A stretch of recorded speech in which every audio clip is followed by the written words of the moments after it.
bonjour. Je viens de passer une audio là que j'ai intitulée Grandeur d'âme ou l'art du mépris de Dieu. Et je me suis fait gronder par toi parce que tu m'as dit que c'était moraliste.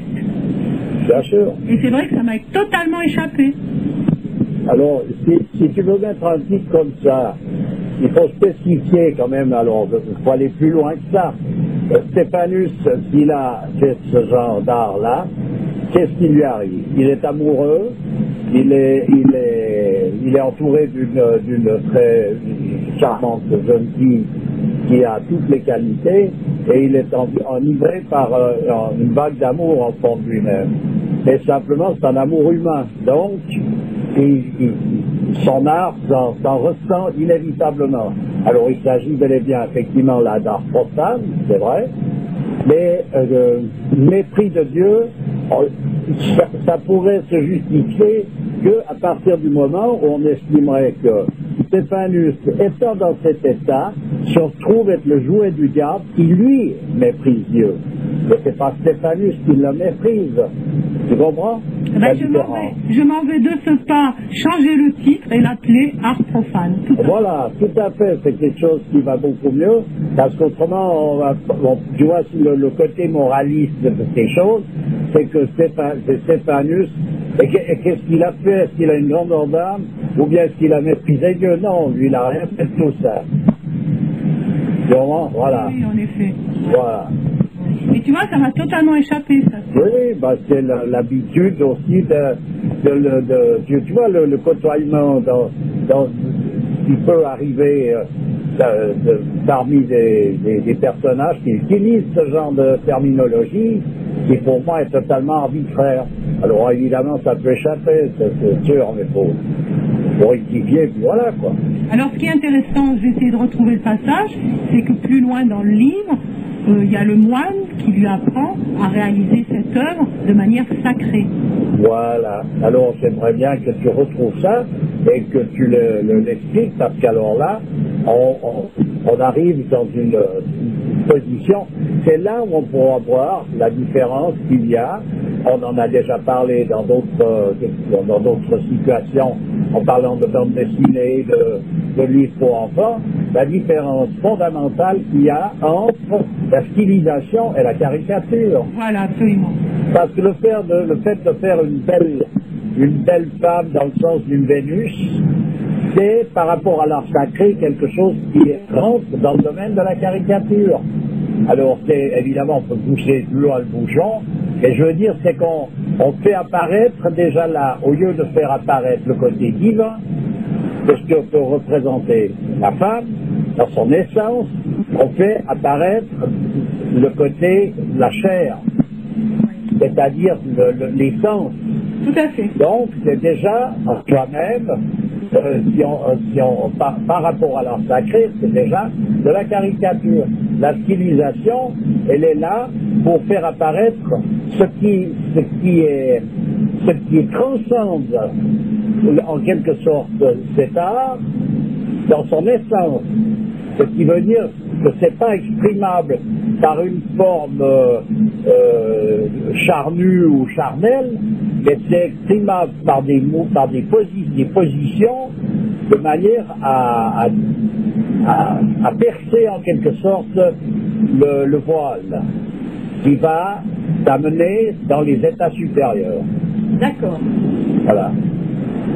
Bah écoute, mais incule pas, hein.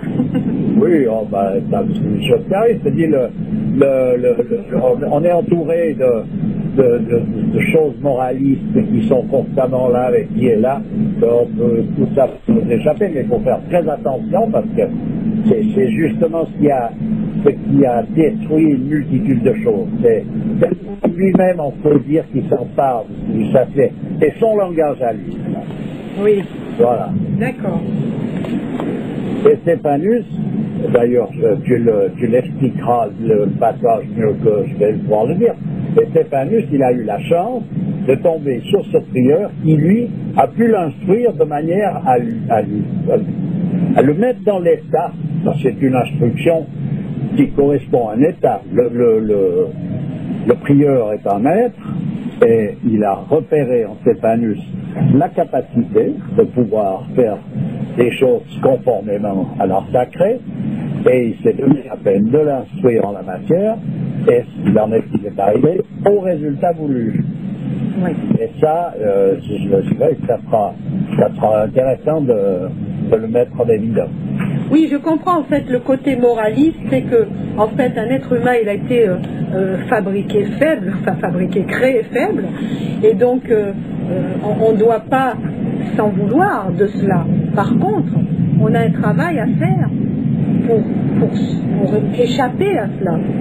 Oui, mais le travail à faire, il faut déjà qu'on puisse tomber donc sur un personnage qui va nous donner ses indications de manière, et ensuite de ça qu'on se plie au fait de les appliquer, etc.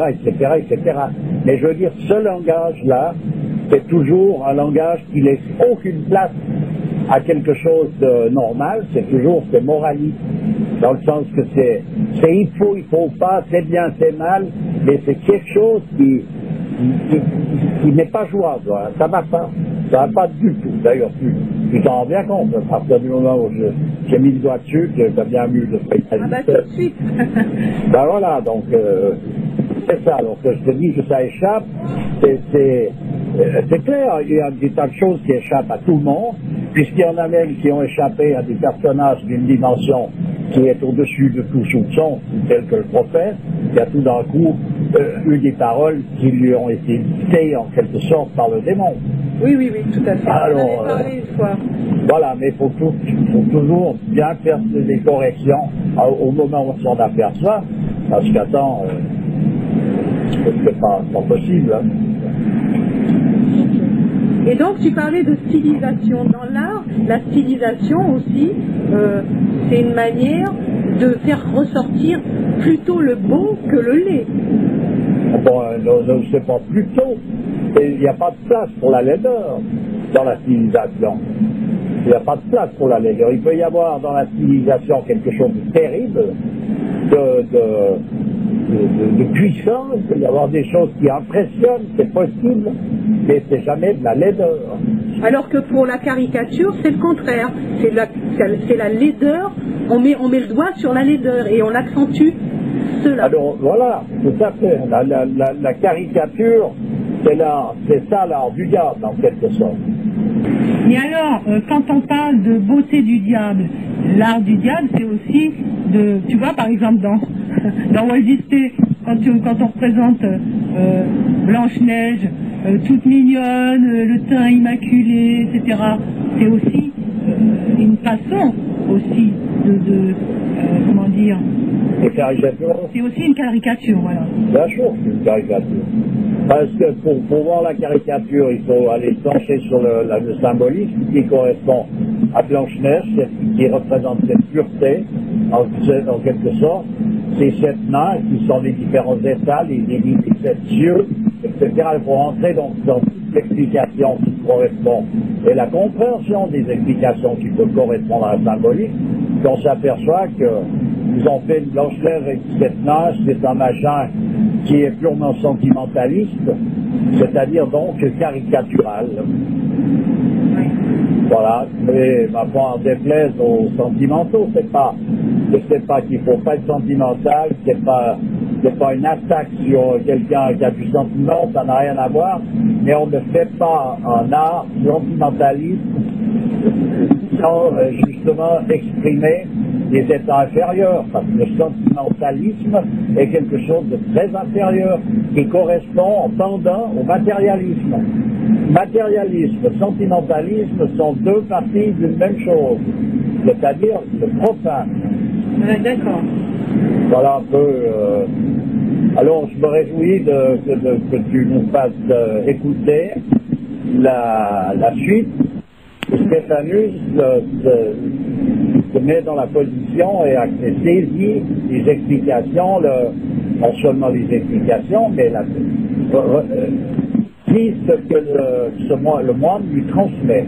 Parce qu'il s'agit là bel et bien d'une transmission, tout à fait dans la règle de la tradition.